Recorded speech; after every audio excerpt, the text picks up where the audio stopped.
What's up everyone, it's me Rexpert and I'm back with a game review. Now we got a banger retro style game, Megaman 11. This game is like a retro gamer's dream come true. It takes all the great gameplay style from the old classic Megaman games and twists it into a modern masterpiece. It has the same traditional 8 master robot style, and at the end we get to fight Dr. Wily. This game is yet another fine example of how to make a proper remake of an old franchise, not reinventing the entire game for something new, but keeping the good old hardcore elements with a small modern twist. Let's begin. The game's story begins us seeing a flashback to the past, where we are introduced Dr. Wily and Dr. Light, who worked together during their younger days.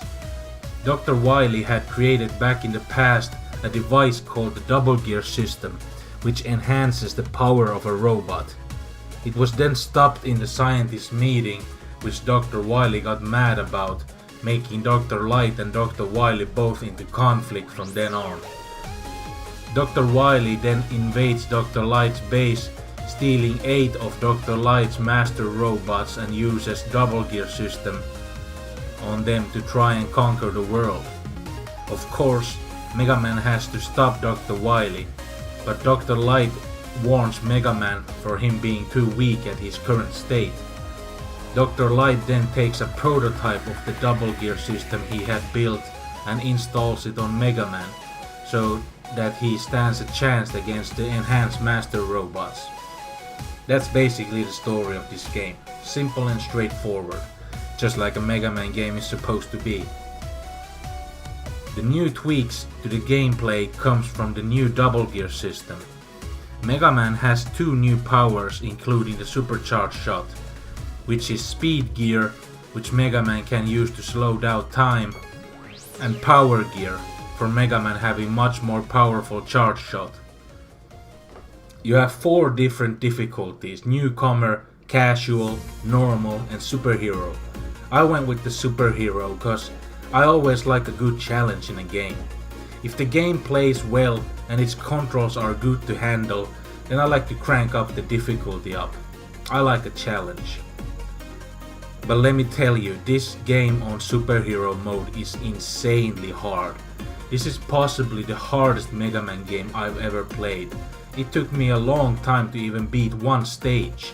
I lost all my 9 lives in a single playthrough of a stage until I ended up getting game over, not being able to finish the stage completely. Until finally, after hard work and lots of trial and error, I managed to complete the stage. But this was also only because I had bought lots of E-tanks from Dr. Light's store. I would have been screwed if it wasn't for those E-tanks. If I had to think about what boss was the hardest, then I'd say Blockman, even though a lot of players say he's the easiest, which I don't understand. He was the only boss that had 2 times full life bar. Tundra Man was really easy for me, even though people say he's really hard. The best advice I can give you while playing this game is do not use E-tanks before bosses, you're gonna need them. The movement pattern of these bosses is just insane. Speed gear is basically a must if you plan on beating these bosses. I even have a friend who finished Megaman 11 without using any speed gear or power gear at all. That's just crazy. The stages are really long. They even have checkpoints. I felt like these were the longest stages I've ever played in a Megaman game. The music is a total banger. All the game's soundtrack are great sounding and sound just like how Megaman soundtrack is supposed to sound.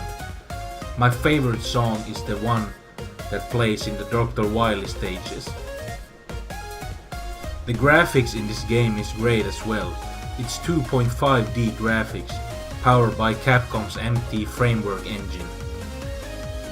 Anyway, if you want a hardcore retro style 2D action shooter, then buy this game immediately.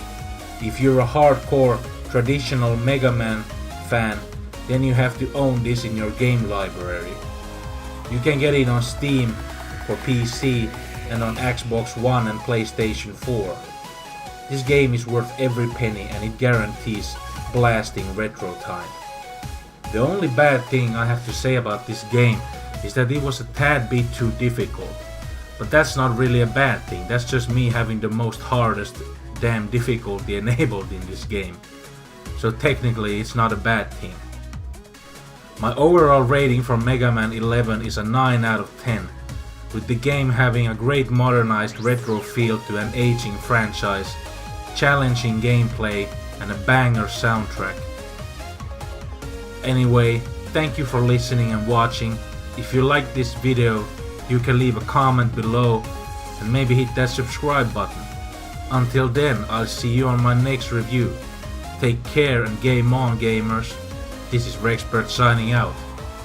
Peace.